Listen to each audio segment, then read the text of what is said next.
Hey everyone, welcome. I thought I would do a quick little recording and show you what I've been working on these past couple of months and the next version of Subtxt and Muse. And so please forgive some of the cosmetic stuff that you'll see in here.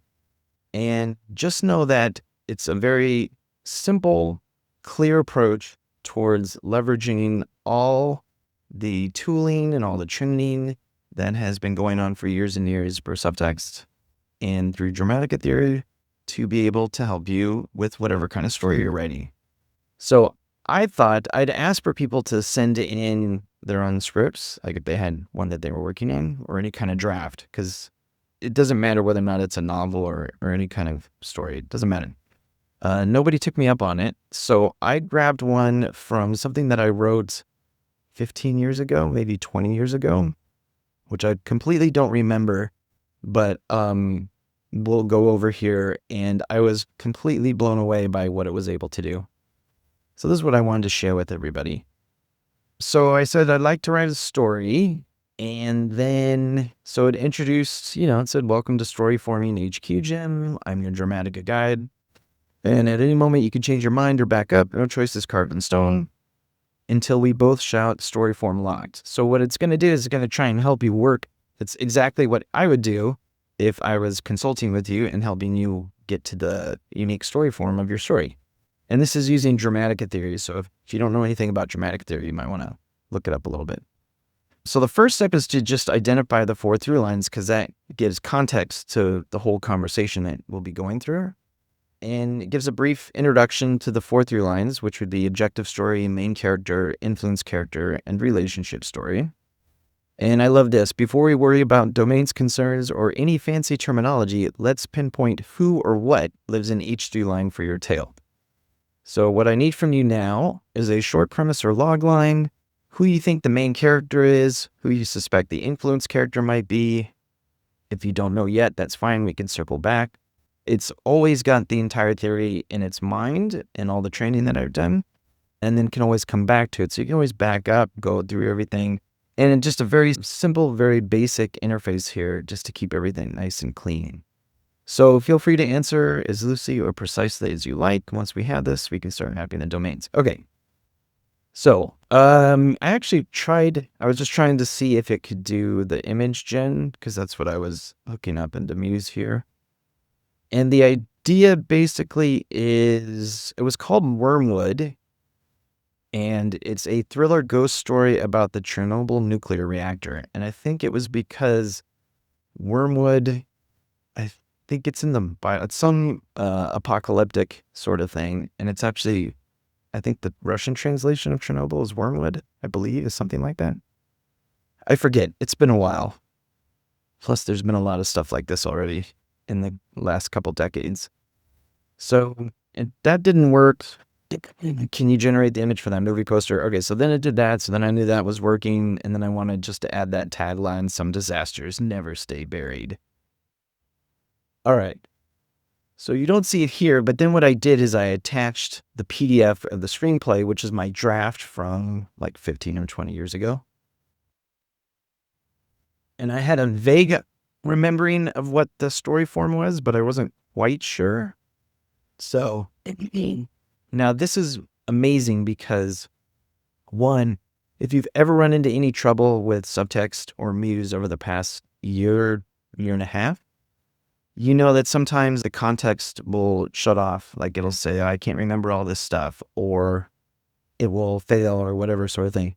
The reason for that is because I was using an API that is superly overly complex and very technical and was kind of like a stepping stone to what is here now. What is here now and works so well, and I think is basically AGI for storytelling, that I'm putting all my resources into this, and it's pretty reasonably close because everything that I've done in Subtxt, I can just plug right into this. It's just way less complex.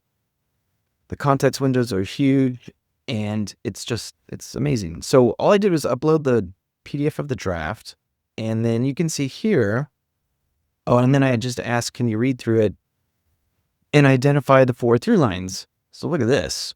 So each of these little dots is it kind of thinking through it and using chain of thought to go through it. I need to figure out the 4 through lines from the draft. It looks like the story revolves around Anya Gorbenko, an investigative journalist whose ghost father Yuri may be an influence character. That's actually really correct. The main relationship likely focuses on Anya and Yuri. That's 100% correct. The objective story highlights a ghost epidemic at Chernobyl. Yep, with conflicts regarding the reactor's sealing, which points to significant external conflicts related to the events at the reactor. I'm evaluating these elements carefully. So that was spot on. So I just went through and read the script, and it went through this reasonably fast. And then it's really fun to watch it go through this and essentially just kind of thinking its way through to get to the story form. And then once it was done, it gave me the first pass. So mapping the 4 through lines in Wormwood. Below is how the current draft naturally separates into the 4 dramatic perspectives. We're not locking domains yet, just naming the who or what that seems to live inside each through line, and you can absolutely disagree and steer me elsewhere, because there is no real right answer, although this is pretty close. It's actually 100% spot on. The big picture everyone's trapped in is the escalating conflict around Chernobyl. Troop scientists ghost the rush to seal or keep open the reactor. And then what's great is there's always draws upon evidence in the draft. So Shurik, I think he was the antagonist, military operation to exterminate the lot of them and still they come back for more. That's some of my dialogue. And then the main character, tenacious video journalist. I don't remember that part. Turned half ghost. But apparently I did do that. Her on-camera crusade against the global conspiracy of silence. And then the influence character and then the father-daughter relationship is definitely what's in there. Papa, this isn't the afterlife. It's something far better, which is kind of cool.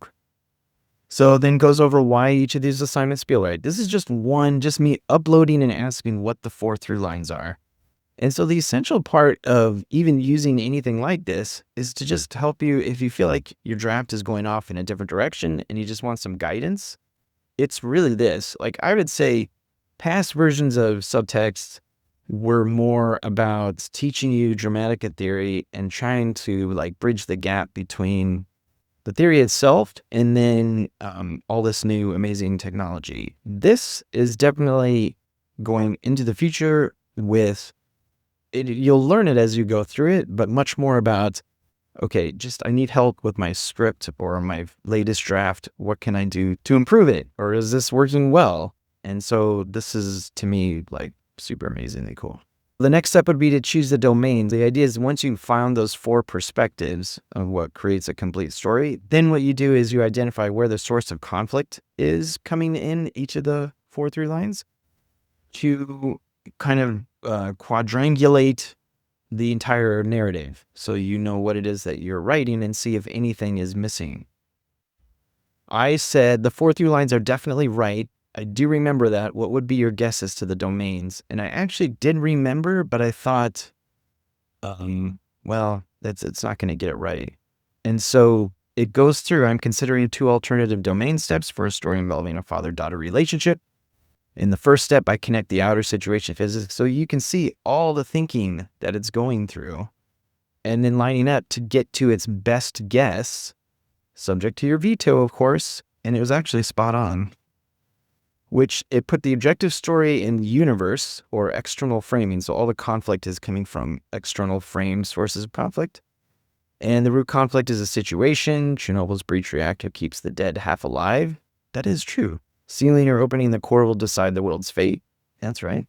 This is cool. Anya is a classic doer. Put her in physics, which I do remember because I was trying to do that. And then the influence character, psychology. Yuri's influence is all about manipulating perspective. He reframes death as evolution, enticing ghosts into resistance, and tempts Anya with a new worldview. That's actually really good. And then their father-daughter bond is stuck on unhealed attitudes, guilt, betrayal, blame, and longing. It's 100%. It's great.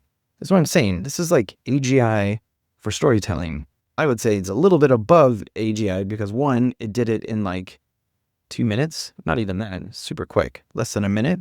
Something that would take me 2 hours of reading the script and then thinking about it, like a day's worth of work. And this is actually 100% correct.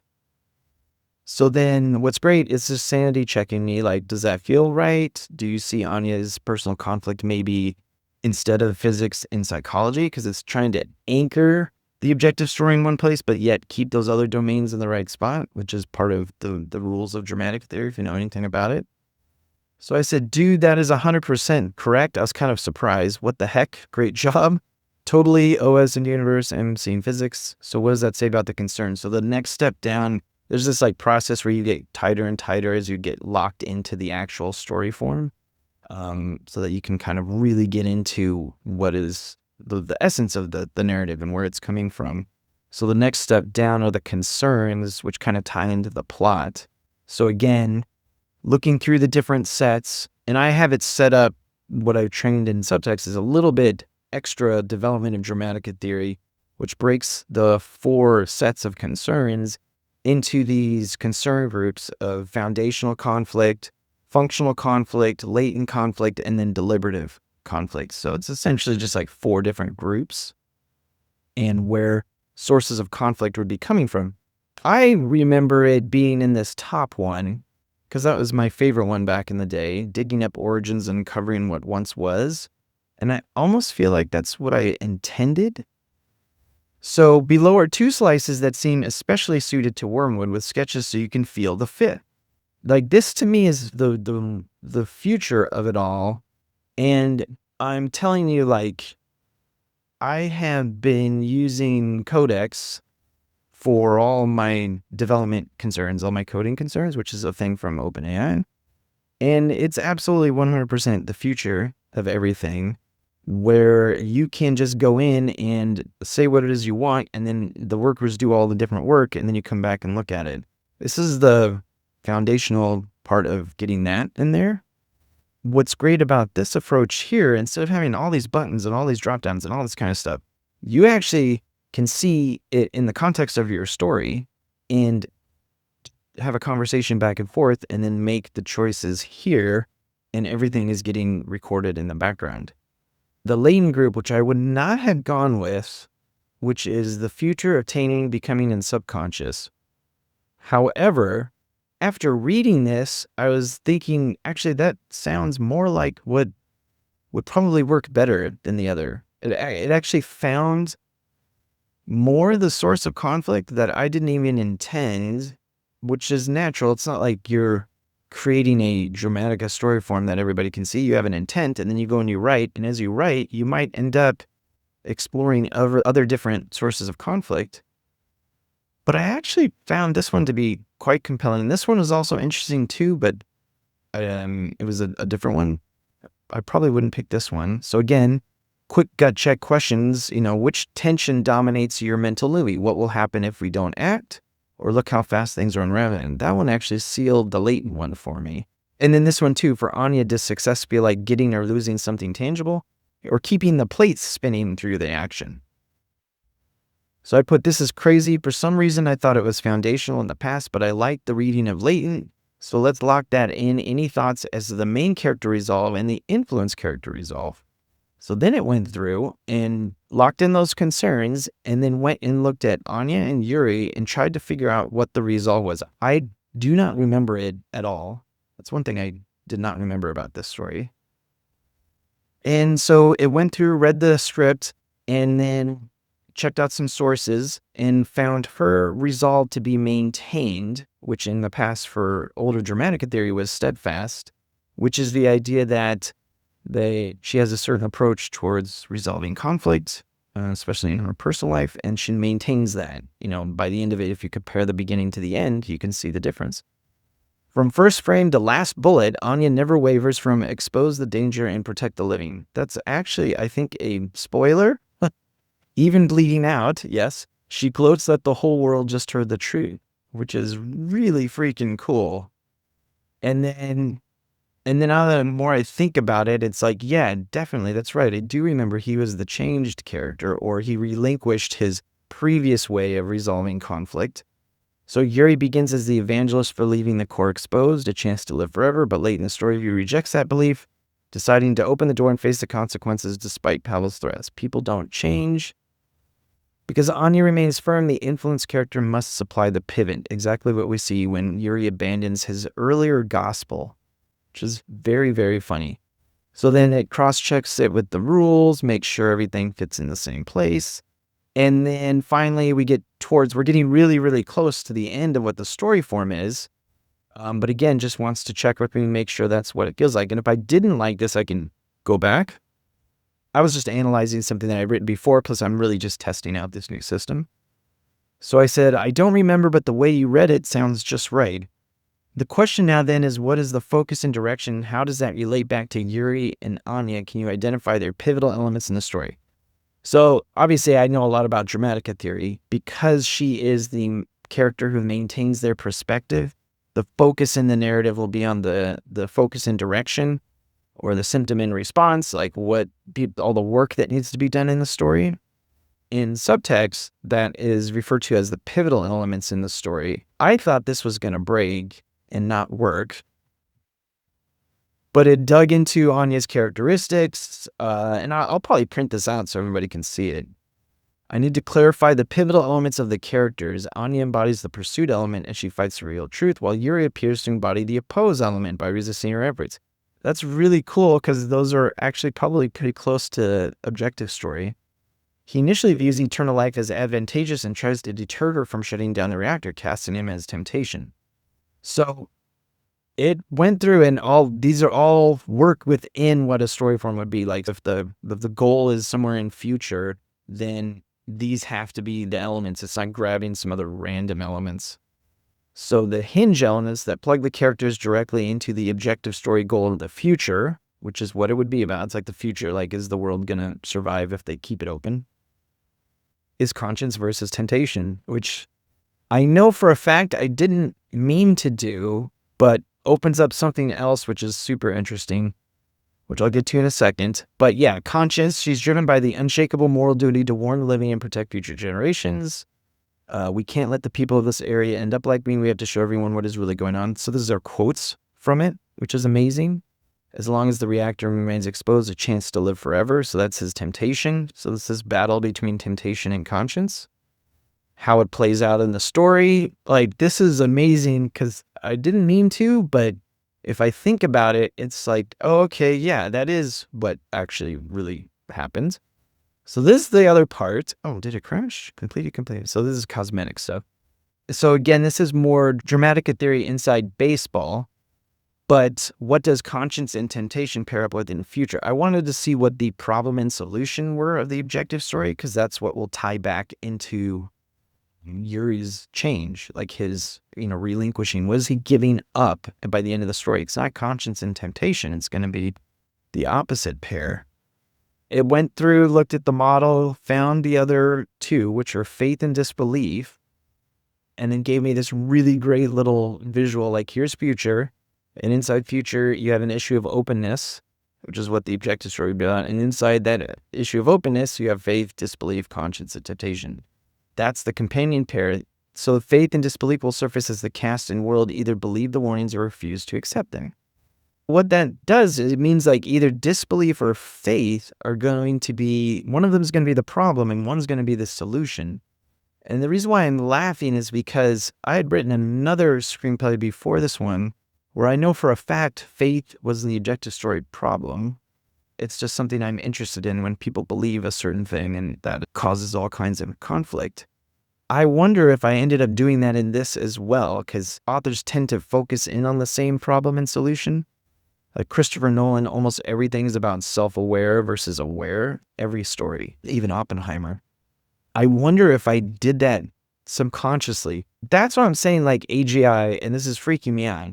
Because it went through and read something that I wrote and pulled out something that's about me that I didn't even intend consciously, but apparently subconsciously put in there. So, that sounds totally right. Oh, so the problem is faith, because I know how it all lines up. And then solution, disbelief. What would the story outcome be? So then, and I want to tackle that dilemma. And said, everyone operates on blind belief. Yuri's faith in ghost immortality, Pavel's faith that secrecy will save the world. I forget who he is. Government's faith in a quick, concrete fix. So everybody's faith, like this is the stuff we believe, that's what's creating all the conflict. And then it begins to unravel when the characters finally reject their comforting myths. And Yuri ceases to believe in his own utopia. Shirak and Cruz stop trusting official orders. And most importantly, Anya beams proof to the world-shattering global denial. Believing that something is definitely not true is the thing that ends. And I remember clearly that it was a tragedy, which I had submitted it and it got pretty far, but this was back in the day when screenwriting contests were a thing.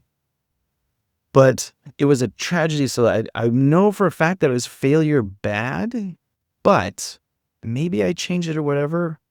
But this is definitely what actually happens, what I actually wrote. So I had an intention of using this story form a certain way, but this is actually what I wrote.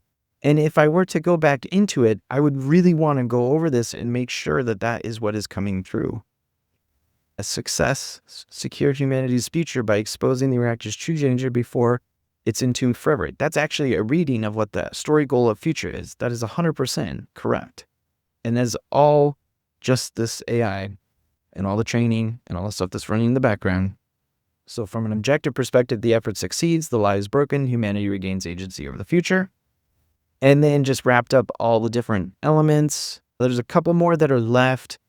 I remember her being bad. So the good-bad judgment is whether or not she resolves her personal issues and also whether or not everything that went on for everybody was this an overall good thing or a bad thing. I wasn't sure, so I'm wondering, I wanted to ask. So basically, most authors will have an idea of what it is that you want. I'm just essentially testing the system. And considering whether Anya's story judgment is good or bad, the script that shows that she dies seemingly shot by Pavel, but she feels satisfied that truth emerged. So it makes a guess, and then you can't see it here. Again, this is some cosmetic stuff, but it goes back in and reads, right? So let's dig deeper into those scenes. So it just keeps going through, and it keeps answering, pulling from the script, checking itself, then going to look at the model, then going to look at a whole bunch of theory stuff, and then coming back. Like, it doesn't stop until it feels really good about the answer that it gives, and then comes back with this. The story driver is action-driven, which is 100% perfect. And then reading the story, actually that one I locked in. It was more about this, reading the story judgment. When the curtain falls, has the main character resolve their personal baggage. So, evidence on the page, it lists out the goals have been fulfilled, personal ghosts laid to rest, no hint of lingering regret, though her last words are, it's not supposed to end like this. That line is directed at the method of her death, not of her purpose. She never repudiates her choice, just to come satisfied that she has done the one thing she could.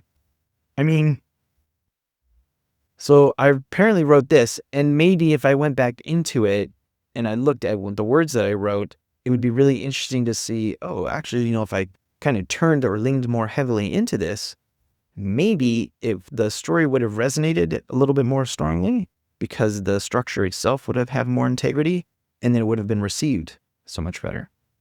That completely blew me away. This is actually enough for a complete story form.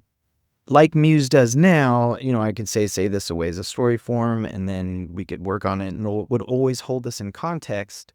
But to me, the absolute greatest part is the fact that it has all this access to be able to look at the script or the draft, check it against the theory, check it against, put all that stuff into one convenient little thing here where now it's like, okay, now I know what to work on. Like, I could go through and ask about the different through lines and then try and improve or say, some people thought this needed help, or some people thought, this thing was going to be something that I needed to work on. So all of that is the latest version. I just wanted to share that with everybody. I hope to have this open for alpha testing, beta testing, whatever the heck you want to call it, relatively soonly. Relatively soon. So if you're interested, please let me know. And yeah, to me, this is really, really exciting because I know that this will absolutely 100% transform the way that people write stories. Thank you so much for watching, and I will see you next time.